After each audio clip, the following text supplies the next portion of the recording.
My name's Robin Williams. This is my 30th year at Edinburgh University. In that 30 years, I've done over 60 externally funded research projects, ranging in scale from the thousands to the millions of pounds.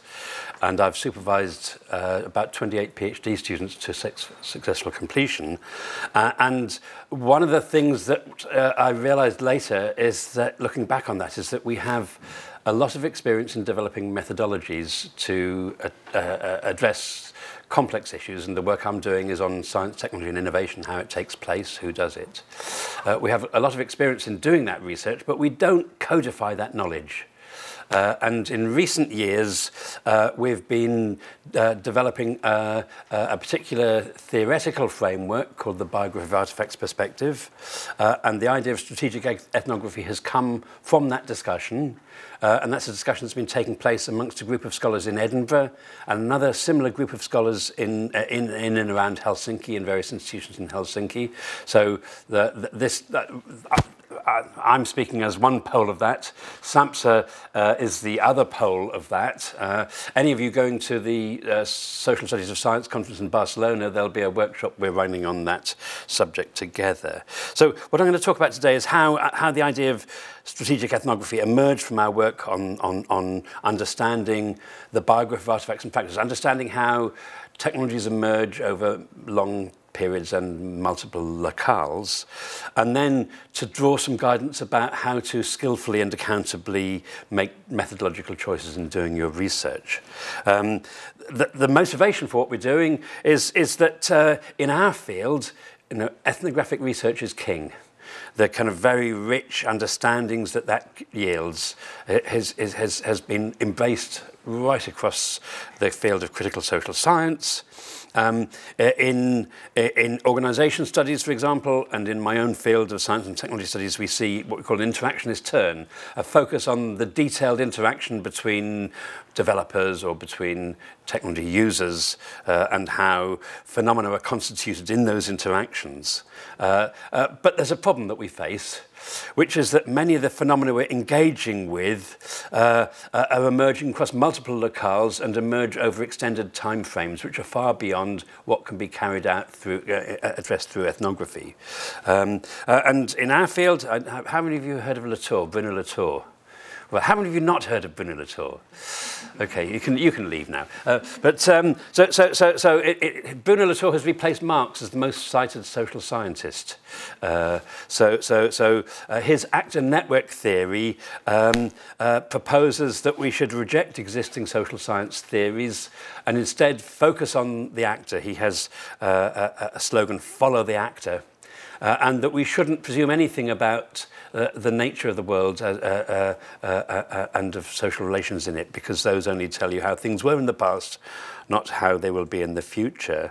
And it's a starkly individualist account of the world where actors are engaged in a Machiavellian struggle to enlist others and to defeat their opponents. And what's interesting to me is that this produces, on the one hand, an over-politicized account of the world where you see heroic actors able to colonize other people and other worlds. But you also see an under-politicized account of the world, and Latour does famous studies of Pasteur in France, and his colleagues do a number of studies, typically of elite, white, middle-class, upper-class males in the European metropolitan cities, and they never notice that they're only talking about these social elites. Why? Because to understand that, you'd need to know how in society access to power and resources are unevenly distributed. So they pay too little attention to history and context and how we're shaping them. And they kind of, I found this wonderful quote from, I won't read it out because you can probably read faster than I can speak, from Andrew Abbott, who reworks his work on the sociology of professions to try and understand the processes by which the system of professions comes into being. But he flags, he's trying to understand Marx says men make history, but not under circumstances of their own making. And he sees that there's a kind of important meso layer where rather than analyse the world in terms of the mechanistic operation of structures or the atomistic operation of individuals, there's some space where actors are coming together, producing stabilised entities which shape how things pan out in the future, not determine, but influence how things pan out. And that's the level of explanation and understanding that our research is trying to address. It's between structure and action. And it's in this context that I'm going to talk now about the work we did on the biography of artifacts. And we were looking at the emergence of complex software systems that run entire firms. Really, really complex bits of software.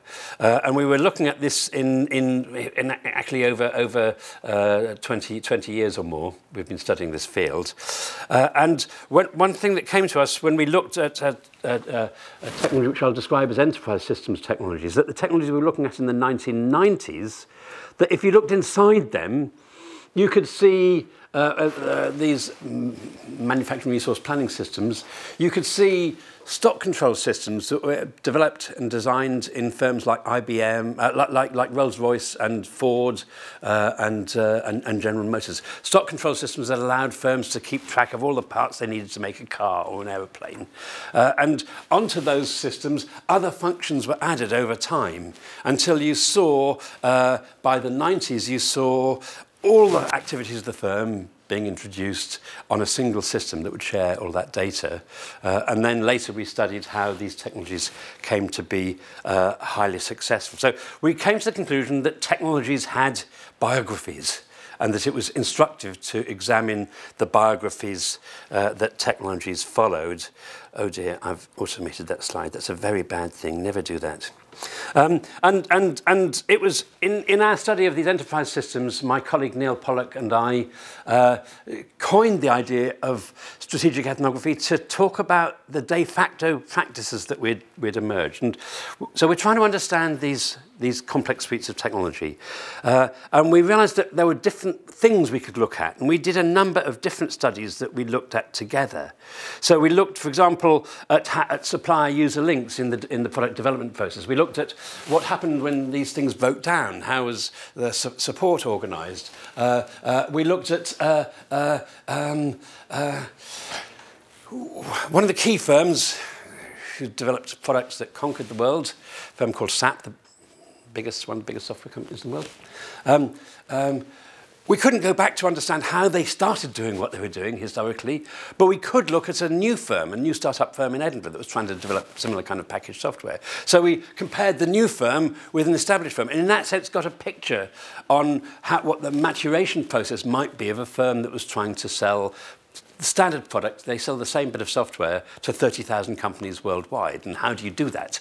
You don't want to know about your companies. You've got to produce a generic product that can bridge out to all those different firms. So we put together a number of different studies of how these bits of software were being developed, were originated, were being evolving over time, and how that evolution process was taking place not through the software company working on its own, but through very complex and rich links between the software company and its customers. And I think Samsa is going to talk a little bit more about that.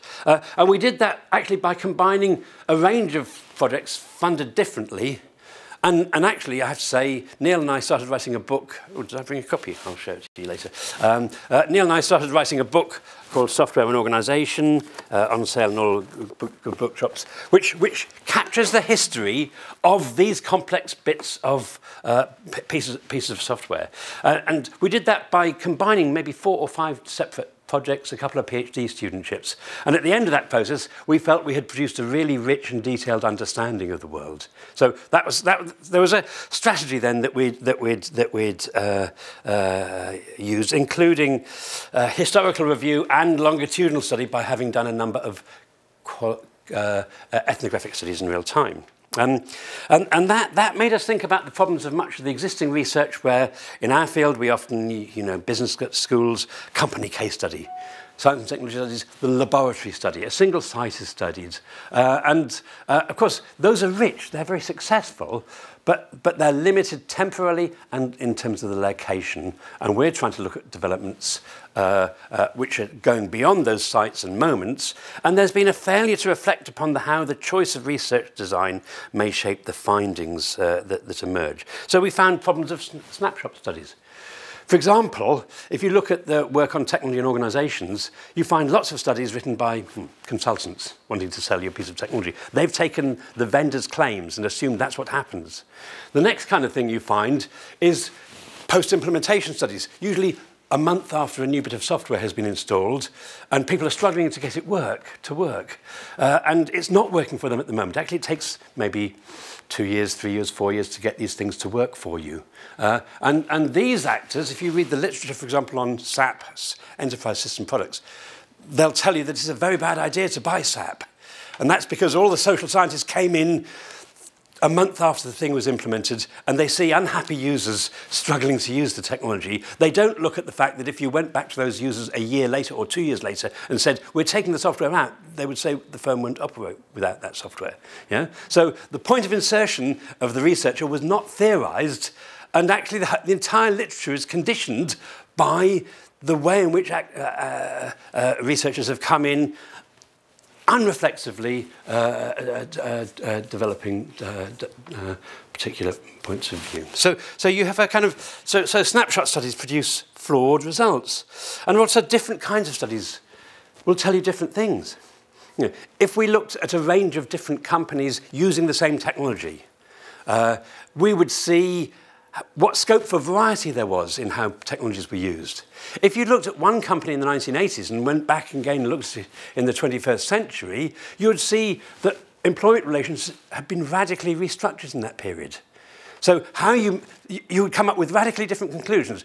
The short-term comparative study would highlight diversity. The longitudinal study, or a large-scale study over of one firm of a number of sites, would show you how much things were concerted, how things were organized.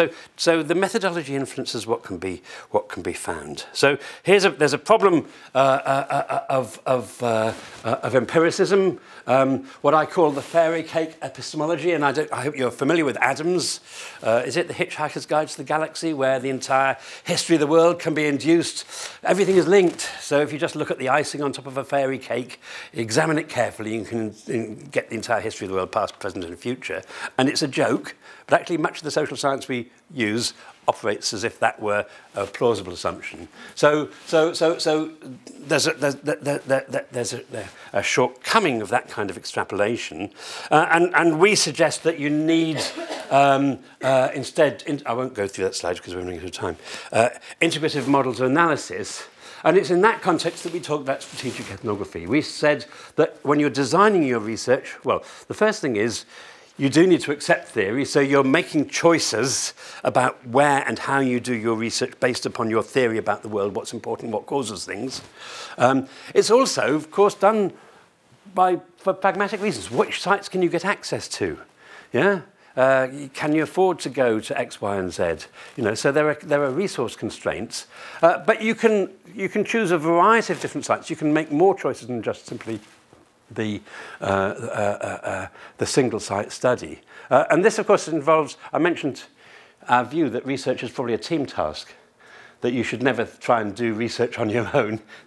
Build a community of scholars with similar interests who might have other sets of findings that you can draw upon. In this process, there's a particular orientation towards theory. And I think when we spoke to Bruno Latour, he thinks theory is like a sausage machine. That if you use theory, then it tells you what your results are. You just turn the handle and the results will come out. So Latour, in his rejection of social science theory, feels that social science blinkers the analyst because the analyst is simply reproducing that theory time and time and again. We would argue that theory may be not a machine, but maybe a tool for analysis, a sensitizing tool, and that theory provides a provisional account of the things that you're going to study and what's important and who the actors are and where the players are. But of course, you remain open to new actors. In our study, for example, about enterprise systems, we became aware of the key role of important players like the industry analyst firm Gartner. Gartner is like the witch of buying bits of software, and actually it becomes one of the key gatekeepers in deciding what kind of bits of software are worth buying, and it comes to exercise a very important role. And we looked at the complex relationships between Gartner and the vendors and the adopters, and how those together shaped the way that Gartner made assessments of which products would succeed or not in the markets. So as you go about your research, you're